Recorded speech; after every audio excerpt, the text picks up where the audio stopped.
Hi guys, Shakira Wafula here. I'd like to take just a few minutes out of your day uh, to try and clarify a few things regarding the Dutch royal visit, particularly the meeting that I attended that has resulted in me receiving so much backlash. Um, so I received a call from a guy who works at the embassy of Netherlands. I believe he's a communications director or like political advice or something. I can't remember the specific role, but he invited me to this conversation with the king and queen of Netherlands. And for me, I had to inquire, why are we planning a conversation yet we already express our disinterest in the visit, because it felt like an endorsement of Ruto's regime, of which I completely agree.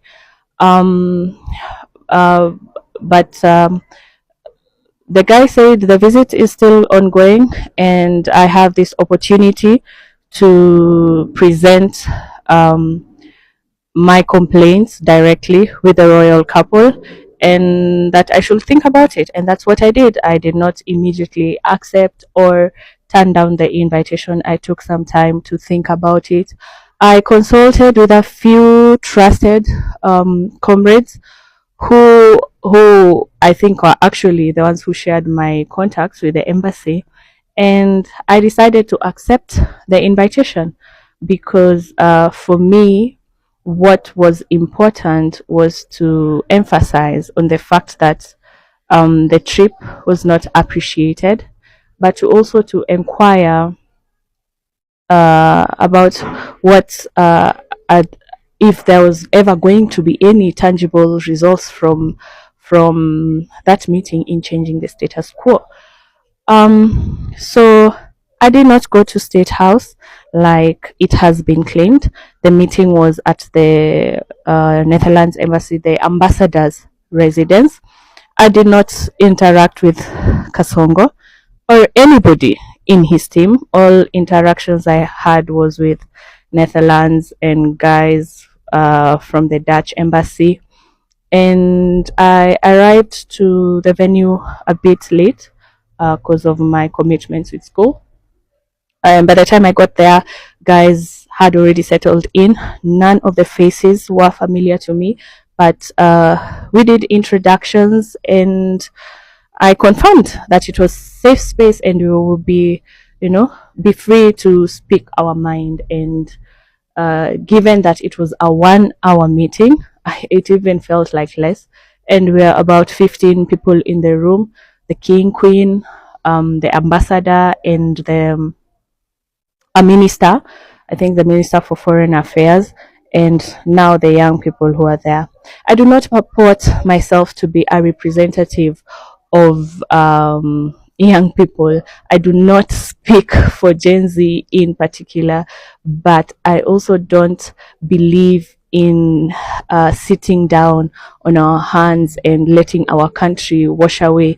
As a committed, patriotic citizen, I take I consciously take time out of my day. I'm a mother, I'm a student, I work part time to be involved in what I feel like is steps towards a better country, not just for myself, but for all of us and for our children. And I wish more people would show up like this.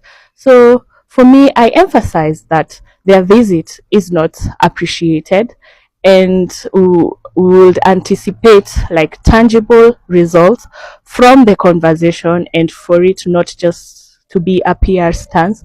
And I repeated even to the Dutch media that were present, who interviewed me afterwards, that I still feel like a stronger message towards supporting Kenya would have been them cancelling the trip and saying it was because of the human rights violations that the current regime is involved in.